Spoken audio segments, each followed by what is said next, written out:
കർത്താവിൻ്റെ അതിപരിശുദ്ധ നാമം ഇന്ന് പ്രഭാതത്തിലും മഹത്വപ്പെടുമാറാകട്ടെ. എല്ലാ മാന്യ സഹോദരങ്ങൾക്കും യേശുക്രിസ്തുവിൻ്റെ അതിശ്രേഷ്ഠമായ നാമത്തിൽ ക്രിസ്തീയ വന്ദനത്തെ അറിയിക്കുന്നു. ഒരു ദിവസവും വചനം കേൾക്കാൻ, വചനത്തിൽ അധിഷ്ഠമായി ജീവിക്കാൻ ദൈവത്തിൻ്റെ ശബ്ദം വചനത്തിലൂടെ നമുക്ക് വേണ്ടി പൊഴിച്ചു തരുന്ന ഓർത്ത് നന്ദിയോടെ സ്തോത്രം ചെയ്യാം. അപ്പത്തിനായുള്ള വിശപ്പല്ല, വെള്ളത്തിനായിട്ടുള്ള ദാഹവുമല്ല, യഹോവയുടെ വചനം നിമിത്തമുള്ള വിശപ്പും ദാഹവും നമുക്ക് ഉണ്ടാവണം. സ്തോത്രം. വചനത്താൽ ജീവിക്കാൻ കഴിയണം. വചനം നമ്മളെ ശക്തീകരിക്കുന്നതാണ്. ദൈവത്തിൻ്റെ വായിൽ നിന്ന് പുറപ്പെടുന്ന വചനത്തിന് അതിൻ്റെ ശക്തിയുണ്ട്. അത് ചെയ്യേണ്ട കാര്യങ്ങൾ ചെയ്യും. അത് അയച്ച കാര്യം സാധിപ്പിക്കാതെ തിരിച്ചു പോവില്ല.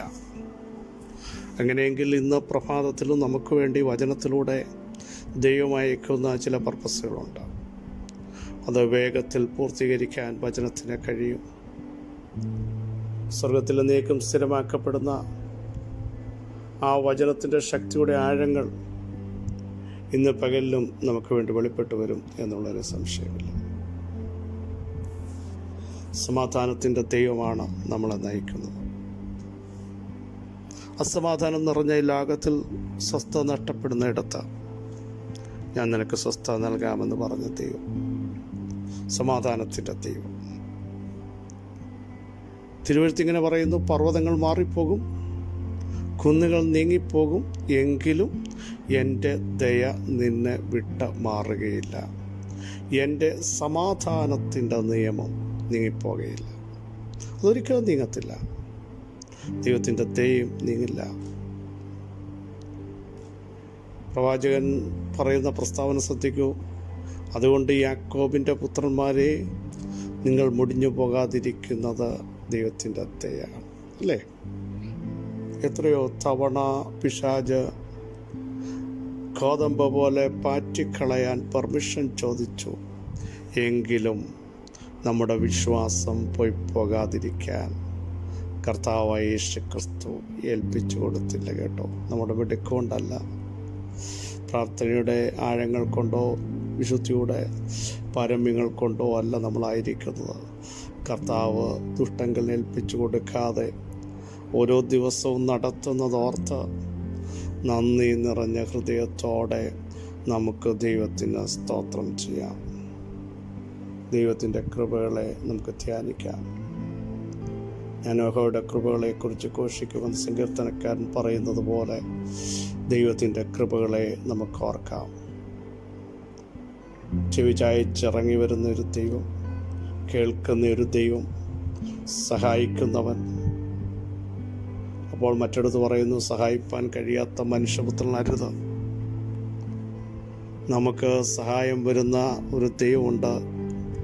നോക്കിയിരിക്കുന്ന ദൈവം, കാത്തിരിക്കുന്ന ദൈവം കൈവിടാത്തവനാണ്. സഹോദരങ്ങളെ, വിശ്വാസത്തിൽ ക്ഷണിക്കാതെ ബലത്തോടെ മുമ്പോട്ട് പോയി ഇന്ന് പകലും വിളിച്ചു പറ, എൻ്റെ നീതിമാൻ വിശ്വാസത്താൽ തന്നെ ജീവിക്കും. ഏതൊക്കെ പ്രതിസന്ധികൾ ആഞ്ഞടിച്ചാലും എല്ലാ ദിവസവും അത് വിളിച്ചു പറയണം, എൻ്റെ നീതിമാൻ വിശ്വാസത്താൽ ജീവിക്കും. ധൈര്യത്തോടെ ഓരോ പ്രഭാതത്തിലും നമുക്കിങ്ങനെ പറയാൻ കഴിയണം, കർത്താവായ യേശുക്രിസ്തു മുഖാന്തരം ഞങ്ങൾക്ക് ജയം നൽകുന്ന ദൈവത്തിന് സ്തോത്രമെന്ന് അങ്ങ് പ്രഖ്യാപിക്കണം. സ്തോത്രം അങ്ങ് പ്രഖ്യാപിക്കണം. എല്ലാ പ്രഭാതത്തിലും സ്തോത്രം സ്തോത്രം സ്തോത്രമെന്ന് പറയണം. സ്തോത്രമെന്ന് യാഗം അർപ്പിക്കുന്നവൻ ദൈവത്തെ മഹത്വപ്പെടുത്തുന്നതാകിയാൽ കർത്താവായ യേശുക്രിസ്തു മുഖാന്തരം ഞങ്ങൾക്ക് ജയമുണ്ട് എന്ന് അതിനങ്ങ് സ്തോത്രം പറയണം. ദാനിയേൽ സ്തോത്രം ചെയ്തില്ലേ? ദാവീദ് സ്തോത്രം ചെയ്തില്ലേ? പൗലോസ്ലീഹ എന്താ പറയുന്നത്? പറഞ്ഞു തീരാത്ത ദാനങ്ങൾ നിമിത്തം സ്തോത്രം സ്തോത്രം. അങ്ങനെയെങ്കിൽ ഇന്ന് പകലിലും നന്ദിയോടെ നമുക്ക് ദൈവത്തിന് സ്തോത്രം ചെയ്യാം, സ്തോത്രം ചെയ്യാം, സ്തോത്രം ചെയ്യാം. ദൈവത്തെ മഹത്വപ്പെടുത്താം. ദൈവം മുമ്പാകെ നമുക്ക് നമ്മളെ തന്നെ സമർപ്പിക്കാം.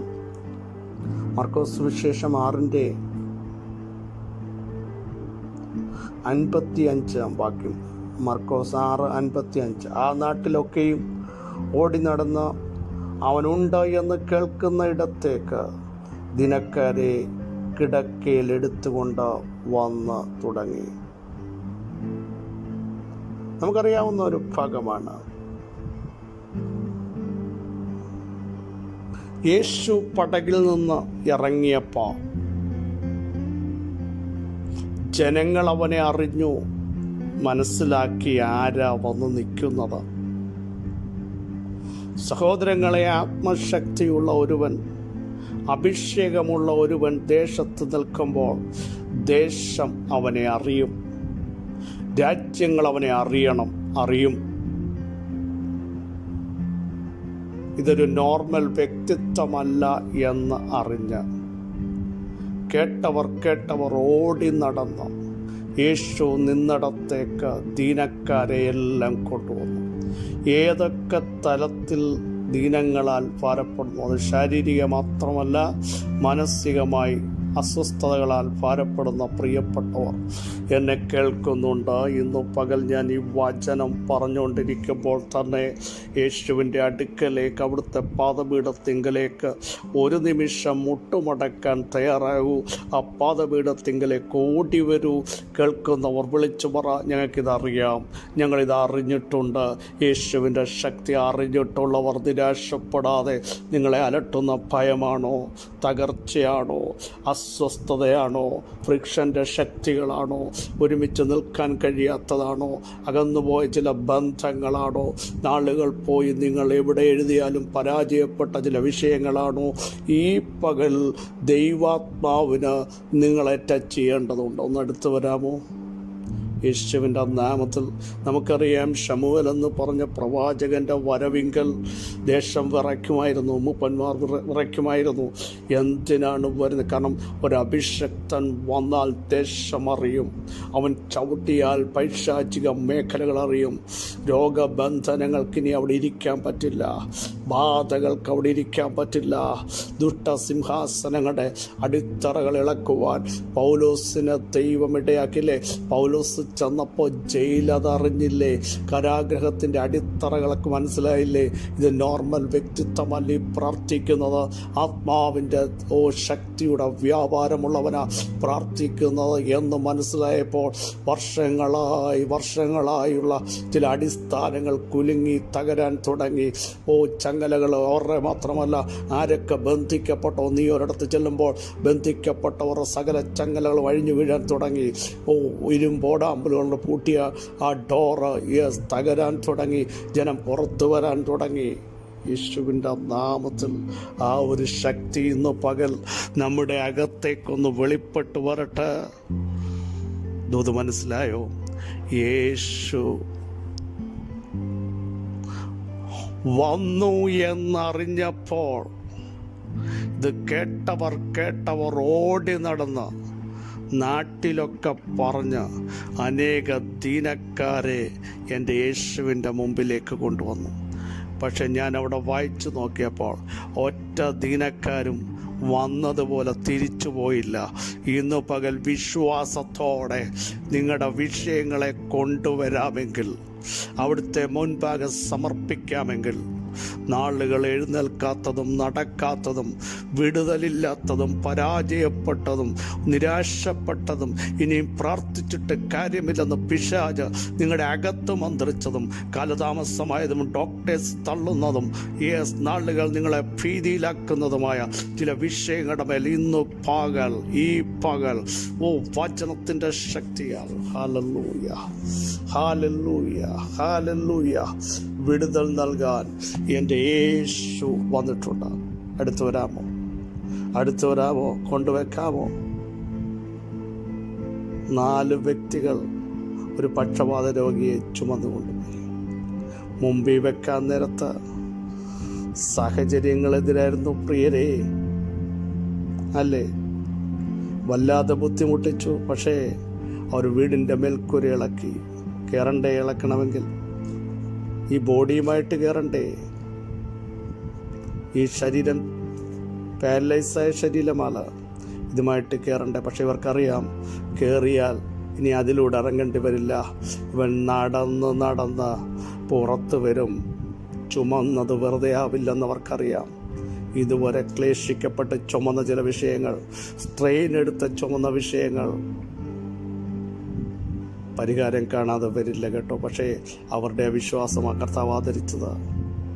കൊണ്ടുവന്ന് വെച്ചവരുടെ വിശ്വാസം ആദരിച്ച ദൈവം പ്രിയ സഹോദരങ്ങളെ നിങ്ങളെ കാണുന്നുണ്ട്. ഇന്ന് പകൽ നിങ്ങളെ ടച്ച് ചെയ്യുന്നു. യേശുവിൻ്റെ നാമത്തിൻ്റെ ശക്തി നിങ്ങളുടെ അകത്തേക്ക് വെളിപ്പെട്ടു വരുന്ന രോഗികൾ നസറായ യേശുവിൻ്റെ നാമത്തിൽ ഇന്ന് പകൽ അടിപ്പിണൻ്റെ ശക്തി വ്യാപരിക്കുക. സ്തോത്രം ചെയ്തോളൂ. ദൈവശക്തി വ്യാപരിക്കുക, ദൈവശക്തി വ്യാപരിക്കുക. നിങ്ങളെ ഭീതിയിലാഴ്ത്തുന്ന ദൈവാത്മാവ് വീണ്ടും അതേ വാക്ക്, ഭീതിയിലാഴ്ത്തുന്ന ചില വിഷയങ്ങളുടെ മേൽ ഇന്ന് പകൽ ദൈവം ജയം കൽപ്പിക്കുന്നു യേശുവിൻ്റെ നാമത്തിൽ. ഹല്ലേലൂയ. വാക്യം മറന്നു പോകരുത്. ആ നാട്ടിലൊക്കെയും ഓടി നടന്ന് അവനുണ്ട് എന്ന് കേൾക്കുന്ന ഇടത്തേക്ക് ദിനക്കാരെ. അപ്പോൾ ഒരു അഭിഷക്തൻ ഉള്ളിടത്ത്, ഒരു ദൈവദാസി ഉള്ളിടത്തേക്ക് ആളുകൾ വരും. അഭിഷേകമുള്ളവൻ ഇരിക്കുന്നിടത്തേക്ക് വ്യക്തികൾ അന്വേഷിച്ചു വരും. പ്രാർത്ഥനാ മനുഷ്യൻ ഇരിക്കുന്നിടത്തേക്ക് വ്യക്തികൾ വരും. വിടുതൽ അവർക്ക് ദൈവാത്മാവ് നിങ്ങളിലൂടെ നൽകിക്കൊടുക്കും. Praise the Lord. നിങ്ങൾ ആരാന്ന് ദേശം അറിയാൻ പോകുക. പ്രാർത്ഥിക്കുന്നവനെ ദൈവം പ്രദർശിപ്പിക്കാൻ പോകുക. പ്രാർത്ഥിക്കുന്നവനെ ദൈവം പ്രസിദ്ധപ്പെടുത്താൻ പോകുക. പ്രാർത്ഥിക്കുന്നവൻ്റെ ശക്തി ദൈവം ദേശത്ത് വെളിപ്പെടുത്താൻ പോകുക. വിശ്വസിക്കുക. ചിലത് എഴുന്നേൽക്കണം നിങ്ങളിലൂടെ, ചിലത് പുറത്തു വരണം. ചിലത് ആത്മാവിൽ നടക്കുന്നത് നിങ്ങൾക്ക് കാണണം. യേശുവിൻ്റെ നാമത്തിൽ പറ, ഞാൻ അഭിഷേകമുള്ളവനാ. എൻ്റെ അകത്തൊരു ദൈവ സാന്നിധ്യമുണ്ട്. അത് ലോകം അറിയണം, കുടുംബക്കാരറിയണം, കൂട്ടുകാരറിയണം. അസാധാരണമായ ദൈവശക്തിയുള്ളൊരു മനുഷ്യനാണ് ഇത് എന്ന് ലോകം വിളിച്ചു പറയത്തക്ക രീതിയിൽ പരിശുദ്ധാത്മാവ് നിങ്ങളുടെ ചർച്ചിനകത്ത് അതറിയണം. യേശുവിൻ്റെ നാമത്തിൽ മഹത്വത്തിൻ്റെ പ്രത്യാശയായി ഞങ്ങളുടെ ദൈവമേ, സ്വർഗ്ഗസ്ഥ പിതാവേ, ഞങ്ങളെ കേൾപ്പിച്ച ശ്രേഷ്ഠ ആലോചനയ്ക്കായി സ്തോത്രം. ഞങ്ങളാരാന്ന് ദേശം അറിഞ്ഞവരൊക്കെ ചെന്ന് വിളിച്ചോ പറഞ്ഞ് ഇവിടെ പ്രാർത്ഥിക്കുന്ന ഒരു കുടുംബമുണ്ട്. ദൈവശക്തിയുള്ള ഒരു കുടുംബമുണ്ട്. അഭിഷേകമുള്ള ഒരു സമൂഹമുണ്ട്. അവരുടെ അടുത്തേക്ക് വരുകയും അസാധാരണമായ ചില ദൈവപ്രവർത്തികൾ കാണാൻ പറ്റുമെന്ന് വിളിച്ചു പറയത്തക്ക രീതിയിൽ കർത്താവേ, അങ്ങയുടെ പ്രവൃത്തി എന്ന് പകൽ സകല ദീനക്കാരെയും ഏതൊക്കെ വിഷയത്തിൽ ദീനമനുഭവിക്കുന്നോ, അസ്വസ്ഥരാണോ, ഇന്ന് പകൽ സ്വസ്ഥത നൽകുന്ന, സൗഖ്യം നൽകുന്ന, ബലം നൽകുന്ന, നിരാശയെ പ്രത്യാശയാക്കി മാറ്റുന്ന, വിലാപങ്ങളെ നൃത്തമാക്കി മാറ്റുന്ന, രട്ടിനെ സന്തോഷമാക്കി മാറ്റുന്ന ദൈവകൃപയ്ക്കായി സ്തോത്രം. സകല മഹത്വം അങ്ങേക്ക് യേശുവിൻ നാമത്തിൽ തന്നെ. ആമേൻ, ആമേൻ, ആമേൻ. ഈ പകൽ ധൈര്യത്തോടെ, ശക്തിയോടെ, ബലത്തോടെ, നിയോഗത്തോടെ മുൻപോട്ട് പോകൂ. ദൈവം ഈ വചനങ്ങളാൽ നമ്മളെ അനുഗ്രഹിക്കട്ടെ. ക്രിസ്തുവിൽ നിങ്ങളുടെ സഹോദരൻ പാസ്റ്റർ ബിജു മാത്യു. സ്തോത്രം.